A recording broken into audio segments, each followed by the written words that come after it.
Welcome to the ScratchPad, where each week we give you a glimpse into the messy background of sermon creation. It's also a chance for you to ask some questions, so scratch that itch of yours and send in your questions. We'll do our best to answer them. Welcome to the ScratchPad, a place where we come and compare notes, your notes and the preacher's notes. My name is Zwai Zulu. I'm the pastor of discipleship here at Rosebank Union Church. I am joined by our preacher of the week, Pastor Brett Franz. It's good to have you, my brother. It's good to be back on the ScratchPad. Yeah, man. Over the last few weeks, I've sat on that side doing Justin, so it's good to see you. Yeah, man. Thank you for stepping in for me while I was taking my exams. How did your exams go? Look, they were great. I enjoy exam time. Generally, I do enjoy it. But yeah, the last exam was a little bit tricky, so hopefully I did right there. I back you, man. Yeah. You're a clever man. So yeah, man, it's good to be back. It's good to continue discussing 1 Timothy. Brett, thank you for handling such a complex passage, of scripture. I think when I look back, I got the easy passage, because I had to talk about the gospel, man. Yeah. Which, I found that, Justin was dealing with apostasy, which is heavy, and you had to handle such a very sensitive topic. How are you and how did you find it, man? How was it for you? Thanks, Zwai. So, I remember when Richard came into my office to say, hey, man, would you be keen to take up a part of 1 Timothy? I said, yes, please. Any opportunity to preach and practice and that kind of stuff, I'm so keen for. Yeah. Said, cool, here's your verse. It's a bit random, but don't worry. And then he left. And then I read it about a week later. And I thought, no, bro, this guy's passed me a hospital pass. So Richard, if you're listening, thanks for the hospital pass. But at the same time, I learned a valuable lesson, I think, in preaching. So generally, when I get to preach here at Rosebank, I don't often get handed verses. Often I'm a filler. Or you have to, come up with exactly. Stuff so I pick stuff that I love, and I get to preach on that. It's not often that I get handed. This is your verse in this series. Off you go. And so I was a bit nervous, but actually coming to it, God did such amazing things in me. In just faithfully walking through some text, unpacking what it meant there and what does it mean for us today. Something actually Richard said to me after my last sermon, which was I think on the 3rd of Jan or somewhere around there.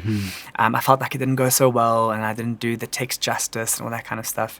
And Richard just said to me, hey man, not every sermon is gonna be this epic revolutionary sermon. Sometimes you just have to unpack the text. And so I felt coming to this and being faithful, I really enjoyed it. It was so interesting digging deep into all that this text meant. Look, I tell you, man, it's been well received. I had a call yesterday with a lady from the church who just really appreciated it. I mean, it's always great when you hear how people are engaging with the sermon, and I think it was very relevant. I think particularly for people that are in that space, which we're gonna get into. I mean, Paul is in the section of this book where he's listing a lot of do's and don'ts, But I think what you brought in was, just where is it springing from? Yes. Because we're in this household of God. He wants us to behave a particular way.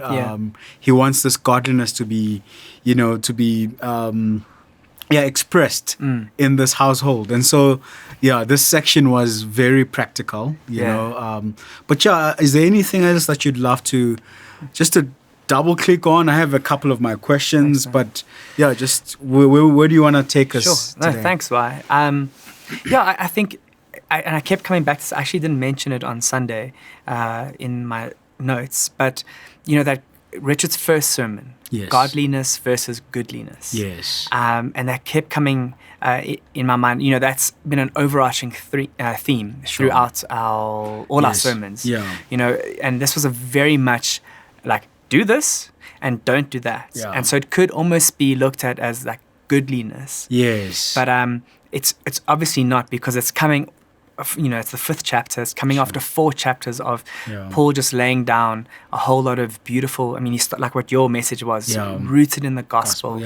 And so it's I think these kind of discussions of do's and don'ts are rooted in the godliness Sure. issue. And I mean, we even actually handled it on the Raising Parents podcast. Yes, The we did talk identity about that. Exactly, issue about being rooted in the person of Jesus Sure. Christ. And in that space, we can come out and say, okay, Yeah. cool, these are some things you got to do. You've got to honor Yeah. widows. You've got to love people in your church as Yes. if they're your family. It's actually, there's some people that shouldn't actually be, put on this list of widows. Yeah. There are some vulnerable people Yeah. that actually the church says we will help, but in partnership with other spaces. So like all of that is framed, I think, around a godliness, rooted in Jesus Christ. And from that space, we can talk about do's and don'ts. It's okay. Yeah. And I think it's important to have that discussion because, oftentimes you find people sitting on opposite extremes of, I'm just going to go with the imperatives, but I'm not going to look at the things that I'm supposed to be, the indicative. Like, yes. I'm just going to sit on the indicative side. This is what I am. But how we know what you are is what you do. 100%. Exactly. So I think it's such an important discussion because godliness, though, as Richard explained it, it's that Christ appeared. It's that he did it, but that doesn't excuse us from then behaving a certain way because Paul deals with a lot of behavioral things. Yes. And as you've said, like they're flowing out of, we want to express godliness. Yeah. That's so good. Yeah, which I think is it's valuable, Yeah. man. I think for us to keep on talking about that. And even on that, actually, when I was just thinking about now, today, post the sermon, Sure. if I could have maybe included a few more scriptures, I probably would have actually gone to the book of James, the Sure. brother of Jesus. Again, another book full of a whole lot of do's and don'ts. And I think one of the things that James writes is that your faith without works is dead. Exactly, yeah. And so it's so important for us to actually follow the do's and don'ts from a place of being, from a place of identity, from a place of godliness. Christ appeared in us. Yeah, So, you've solved a massive misconception, just by that statement, because oftentimes people would say, well, Paul was not preaching works, he was preaching faith. Is James and Paul not on the same thing? But it's actually two sides of the same coin, there you go. right? Yeah, so good. Yeah, so I think, man, like we can discuss this, man. I think because it's such an important thing. But I think you took us through just the expression of family within church. Yeah. Like walk us through that, man. Sure. Which is it's an amazing thing, which ties in to my next question. Oh, brilliant. Yeah. So I said up front that I generally don't get given a text. So I get to preach on things that I love. And now the community and family of God is actually something that I absolutely love. Yeah, I went and I just had a look at some other messages that I've preached at Rosebank before, because I remember touching on some of these themes before, and I was like, which message did I touch on that? Oh. And you and I also preached, you preached through the 2nd of John, the book of 2 John, and I preached on the book of 3rd John. Exactly, yes, I remember 3 that. John. We're doing, I think, God's Forgotten postcards. Yes, that's the one, yeah. And so I went and I found that, and I was like, yeah, this is it. And I spoke specifically around the community elements of church. Sure. And what we as the people of God are called to as we open our hearts and open our lives to letting people in. And I said I was listening to it, and I thought, jeepers, I was quite strict and firm here, calling people to like do their part about filling our church and all the things. And where I landed was around the community element that draws and keeps people in. Yeah. And so I quite enjoyed, and I came to that now as I was reflecting on Sundays. I've actually preached on some similar things before, because that element of the family of God is now just one step further, actually. So we are the people of God, we're the community of God, but actually it goes even deeper than that. We are the family of God. And I think I really hoped and to elevate the family unit in the space, because Paul is calling us here to relate to one another within the church, within these family relations. And what breaks my heart is, I think, particularly a South African problem, our broken households in many, many different forms. And so I really wanted to say, before we can relate to each other like a family here in the household of God, we have to relate as a family in our actual households. Yeah. And for some reason, family, blood, can be more difficult than here at church. But we're called to do that first. True. Actually. Yeah. I mean, Paul says in verse 8 that if you do not love, for anyone that doesn't provide for his relatives, and especially for members of his household, he has denied the faith and is worse than an unbeliever. Sure. And so sometimes we'll leave a broken home and come here and say, this is my family. And now that is a beautiful thing, and I don't want to put that down. Yeah. We want to say, as the people of God, as the family of God, come on in. We are your family. Yeah. But at the same time, that doesn't excuse your family relations, repairing family, and being willing to go to those difficult places, call out parents, call out siblings, call out granny and grandpa on issues within the family and say, that's not on. Yeah.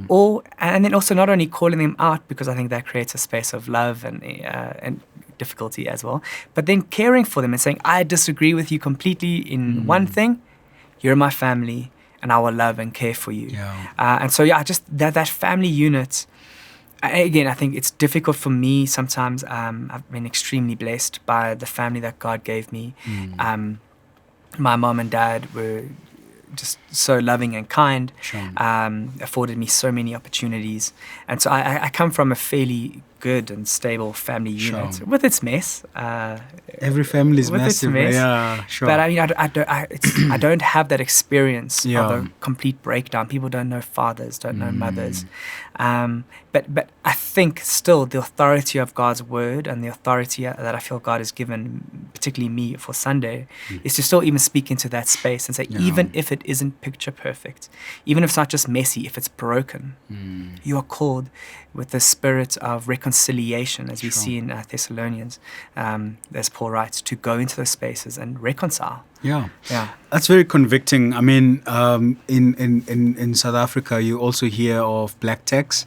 I don't know if you've heard of the concept of black tax, but it's basically the ones that now have the opportunity to work, and so every family member is looking to you to provide, and so clever people have called that black tax.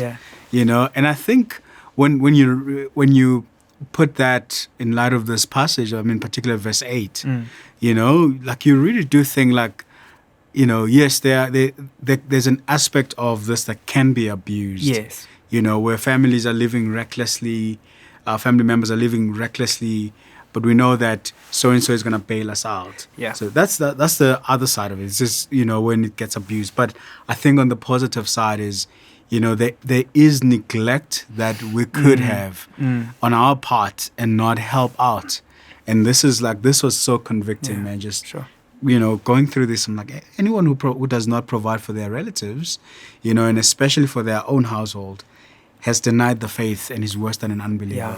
It's very convicting, But it's just amazing, I think, for me, when I think about, you touched on gender-based violence, you touched on a lot of the ills, in society, and just how this family view, which can be practiced within God's household, how calling us back to that could be a sense of redemptive influence as well, because we do live in a very broken society, where fatherlessness is the order of the day. But Brett, I have a question here, and one of the questions is, why do you think that for many of us the instructions about families caring for their elderly strike an uncomfortable note, and what should we seek to do about that? You boldly shared that on Sunday, which is a great challenge. But why does it sit uncomfortably? I think it could be for a host of reasons, I think surface level reasons. But when I maybe try to take a step back from the culture and survey all that is around us, I think the main reason of it's uncomfortable for me now, the younger person, to have to care for the older people above me.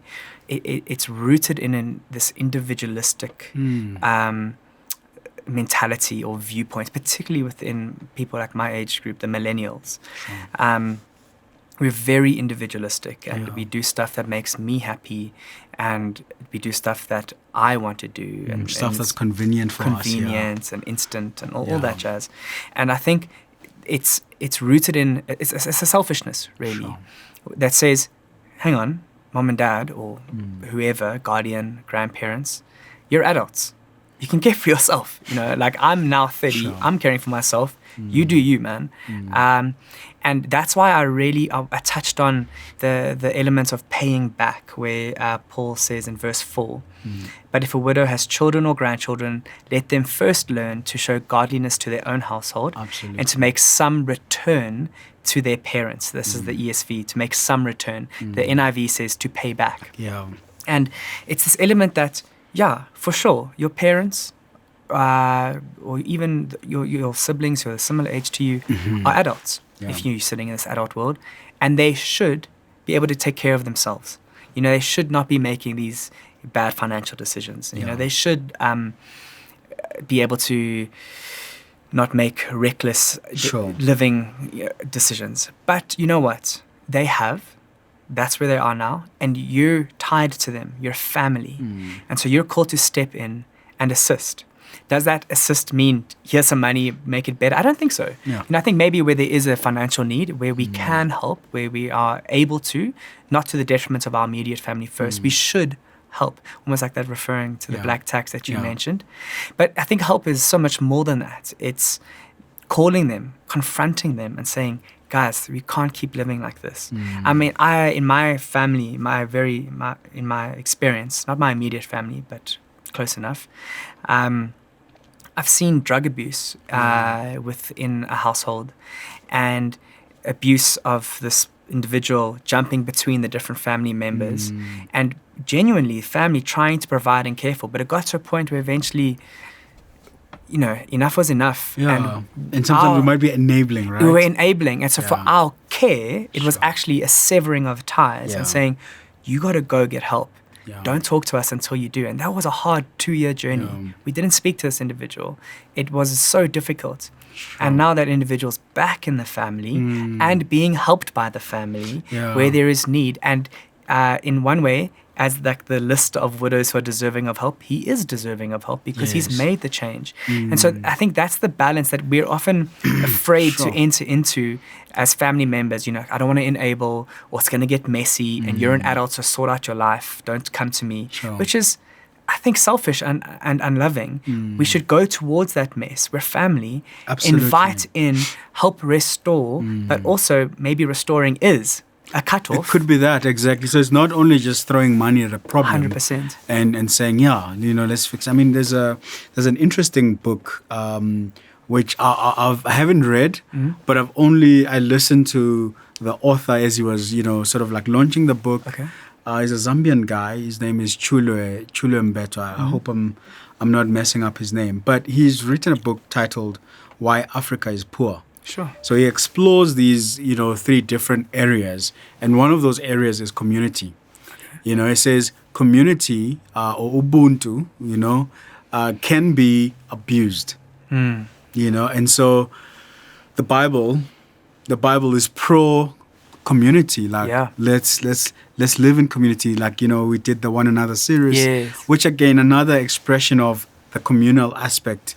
But sometimes, when we don't do what you're saying we should do, sometimes it's the cut off. It's we end up enabling horrible behavior. So we're not helping the situation, but we're just perpetuating it. And we grow to resent it. Exactly, yeah. But living in community does mean speaking the truth in love, calling somebody out and saying, hey man, no, you can't do that. So the solution is not really just about money. Because even the same thing with black tax. The solution is not just money, but it's actually teaching on how to treat money.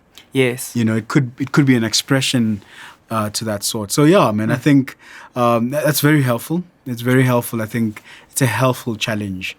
That we should have. Thanks, bro. I don't know if can I fire another question here? Please, fire away. Now, let's get practical. So, in what ways could we care for people in real need within our church family? That's good, man. Yeah, so I think we have to launch this off of, how do we care for people within our immediate family, Sure. which is something we've just spoken about. Yeah. And it's going towards the mess. Sure. It's truth in love. Yes. And love in Yes. and, it's Yeah. both of those things. And it's being willing to confront. It's being willing to actually put yourself aside and assist others. Is it Colossians 3 or Colossians 1? Where in all things counts others more significant than yourself. Philippians. Yeah, Sorry. Philippians, yeah. Thank you, brother. And so that's a space where, as now within the household of God, as Paul writes in Philippians, Sure. we are to count others more significant than ourselves. Yeah. And I think that's what makes a beautiful household within church. And so in what ways could we care for people with real need within our church family? Sure. It's all of that. Yeah. But before you can do that, and I think that's again where our modern Western society, we maybe get it wrong, is it just becomes a money thing. Sure. I care for the poor because I give money to Rays of Hope. Yeah. I care for people who have need in my church because I give to the Care Fund offering. Yeah. And I'd say, yes, that's an expression awesome, of it. It's man. great. Yeah. Please don't stop doing those things. But also, there is a deeper need for more than just money. Yeah. And I think money often follows it because often the need arises because there is financial constraints. But you can't.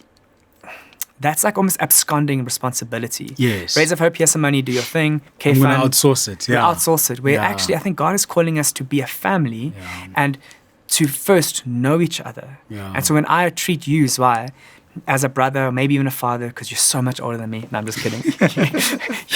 You were the youngest pastor until I came on, eh? Was Dave younger than you? Well, Dave and I are the same age. Or whose birthday comes first? Well, Dave's birthday comes. He's 2 months older than me. So you are the baby pastor. So you are the baby pastor. I'm the baby pastor now. But that's actually, so you're older than me, so I must treat you like my father.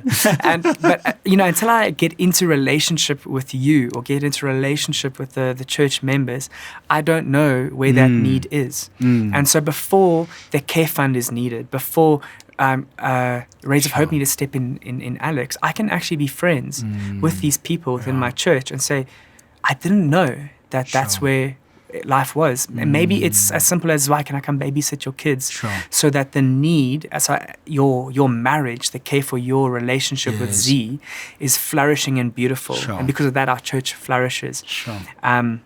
When I look at people within the young adults, the need there is really, there's like loneliness. That's our year of Zoom life has brought on. And so no wonder people are pushed into dating apps to try find, the one. And, I want to tell people, don't use that. Come to church and meet some awesome, like-minded people. Exactly. Be in community.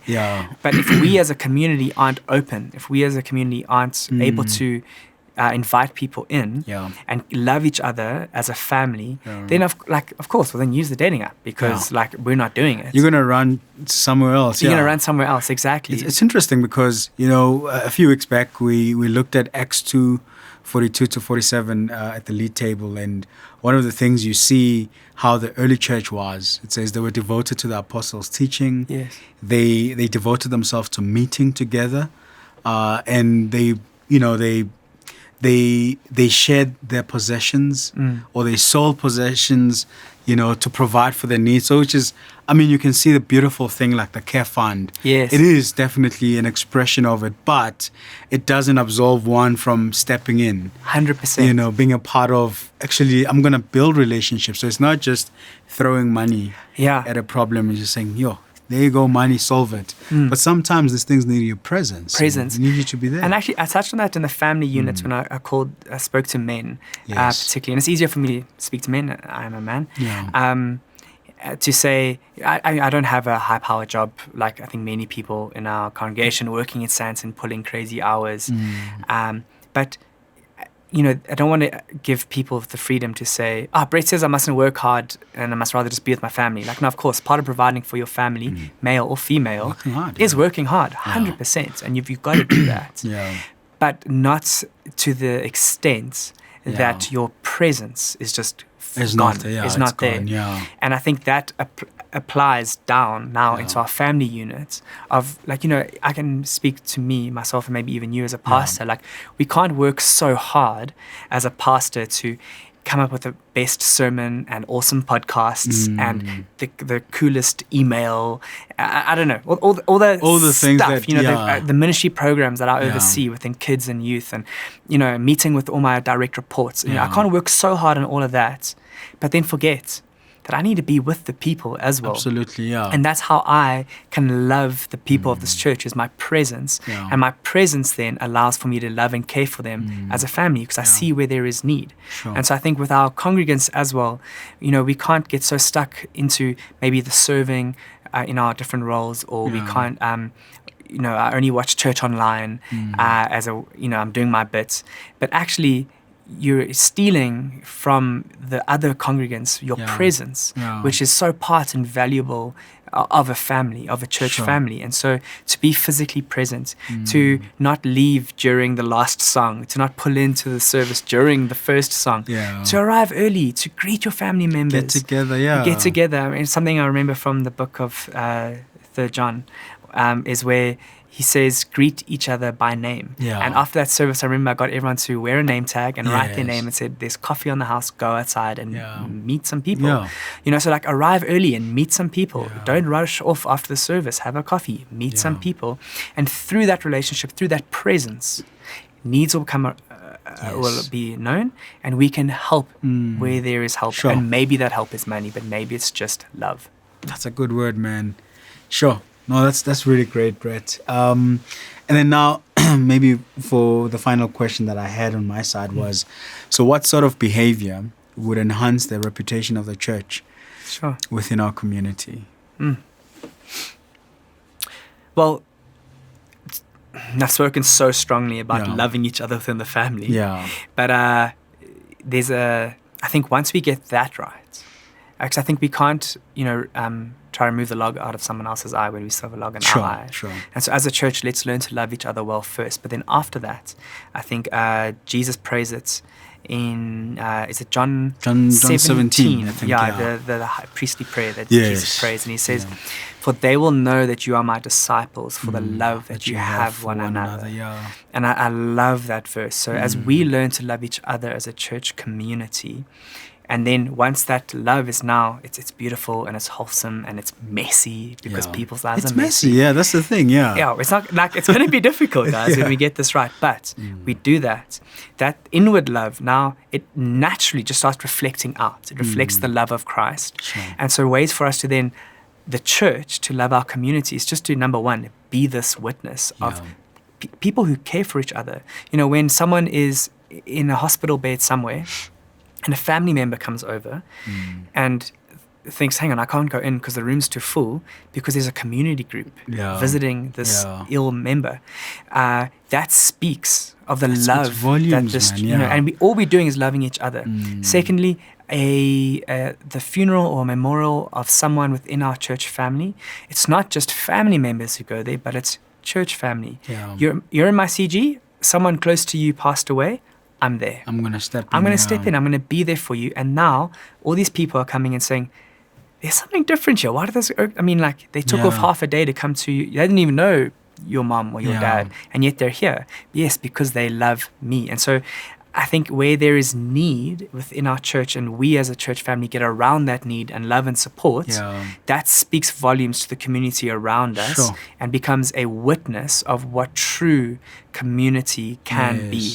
And then from that space, I think everything else flows. Right? Now we can love the poor. We can show up.